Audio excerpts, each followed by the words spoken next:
Hello, I'm Nathan, and I'm going to tell you about the time I almost had sex. That line apparently isn't an appropriate opening to a eulogy you are delivering at your friend's funeral, but nevertheless I will tell you about it. And the reason this is a significant thing, I don't know if I should share it with you, it's slightly embarrassing, but I'm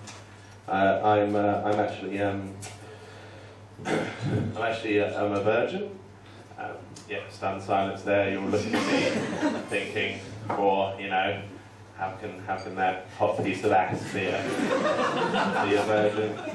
He must be exaggerating for comic effect. Well, thanks for thinking that, but no, unfortunately, I'm not. I am, but I'm not alone. I'm not alone. Despite what the Daily Mail and the writers of Skins have you believe, not all young people are sex-crazed maniacs. I mean, we'd all like to be, but we're not all that. I mean, I can think off the top of my head 3 people my age who I know who haven't had sex yet. I mean, I share the same social standing as Mike, boy from my college.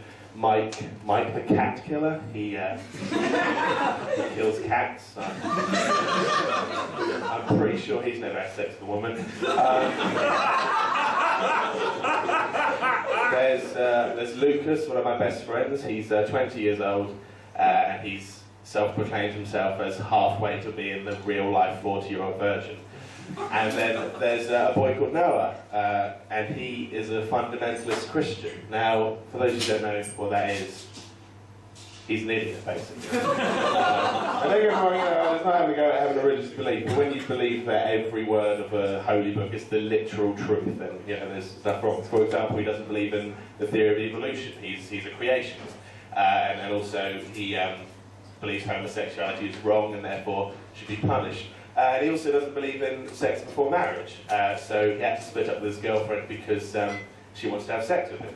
And I mean, despite our differences, we used to have a lot of arguments. He always used to win the arguments, actually, because he always used to end the argument with, "I don't care, you're going to hell." Now, despite what you may think, it's very difficult to come back from eternal damnation, so he always used to win. But no, despite our differences, I kind of had immense respect for him. I thought, you know, he's risen above this very peer-pressured, sex-obsessed world that we live in, and kind of stepped back and said, you know, no, I'm going to wait for true love until I, you know, finally lose my virginity. I thought maybe I could do that, you know, maybe I could wait for true love, or at least until I can afford that trip to Amsterdam, whichever comes first.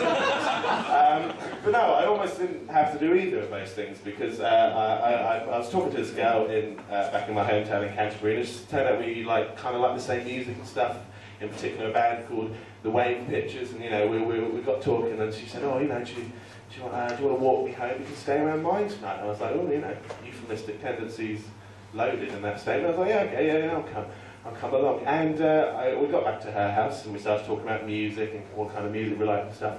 And then naturally, because we're students, we started talking about politics, and in particular like tuition fees and all that. And then I started talking about the university's Minister David Willetts. Now, I don't know if you know who David Willetts is, and I assume most of you wouldn't, so I've kind of taken the liberty of printing off an A3 glossy picture.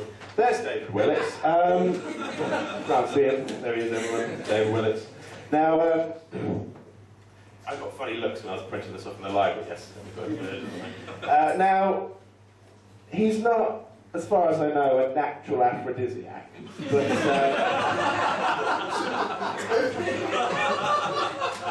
but nevertheless, I continued talking about him, and this was concerning me. I was thinking, now I've never charmed a woman into bed, but I don't think anyone has ever charmed a woman into bed talking solely about David Willetts. I don't think even David Willetts charmed a woman into bed by talking solely about David Willetts. I think that when David Willetts makes love to his wife, she is secretly fantasising about Education Secretary Michael Gove. Michael Gove, who looks like a cross between a 12-year-old child and a cartoon duck. That is more arousing than David Willetts. Now, I even know this for a fact, that David Willetts isn't arousing, because inadvertently conducted a scientific experiment because I study history and politics, so I spend a lot of my time watching the BBC News channel and the BBC Parliament channel. And one of these times I was watching it, BBC political correspondent and crumpet, let's be honest fellas, Laura Koonsberg came on. Now, when you're an 18-year-old virgin studying history and politics watching the BBC News channel and Laura Koonsberg comes on, the natural thing to do is pull down your trousers and masturbate. And that's what I started to do. And I was like standing there, and I was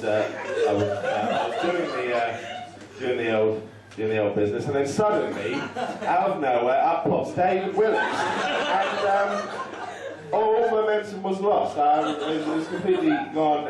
Nothing was left. For want of a better phrase, David Willetts sucked all of the horniness from me. But no, because after all, there's nothing sexy about ideologically driven cuts to higher education. Yeah?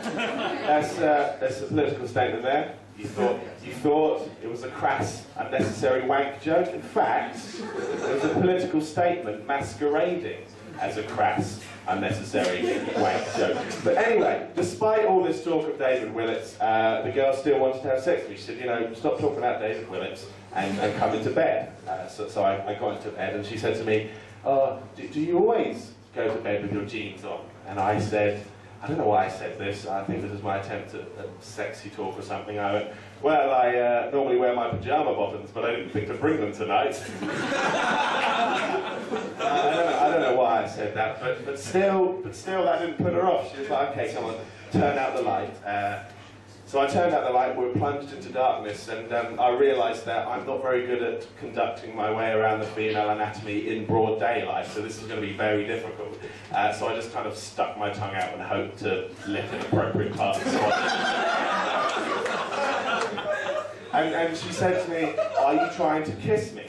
Now, it turns out that even when I'm lying in bed with a woman, our legs intertwine with each other, her arm around my body, my arm around her body, and we're facing each other. Even then, it turns out that I am terrified of rejection. I'm terrified that she's going to say to me, if I say, yes, I am trying to kiss you, she'll go, what? You assume that I invited you round to my house and into my bed so I could have sex with you? You horrible sexist, misogynistic pervert. I'm not an object. Don't treat me like an object. You think I want to have sex with you? You're so unattractive. Please just get away from me. If you don't leave my bed within 15 seconds, it's technically rape. That's what I thought was going to happen. So I just kind of diplomatically said, I don't know if I'm trying to kiss you or not. I don't know. But she kind of laughed and started to kiss me. And then after like the first two tries, she said, oh, you kiss funny. Now, this has been told to me by another girl that I kiss funny. It seems like I can't seem to master that basic form of human affection. You know, I mean, I've heard of erectile dysfunction and premature ejaculation. What I wouldn't give to know that I suffer from premature ejaculation.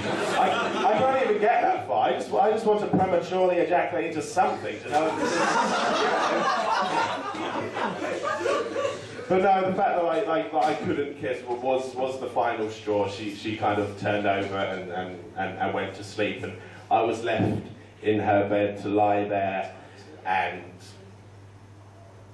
contemplate what could have been. And I was berating myself. I was thinking, you know, you're an idiot, Nathan. You've got this file with a woman, and you know, you blew it. But then I thought of Scroobius Pip lyric. I don't know if you know it. It's thou shalt not use poetry, art, music to get into girls' pants.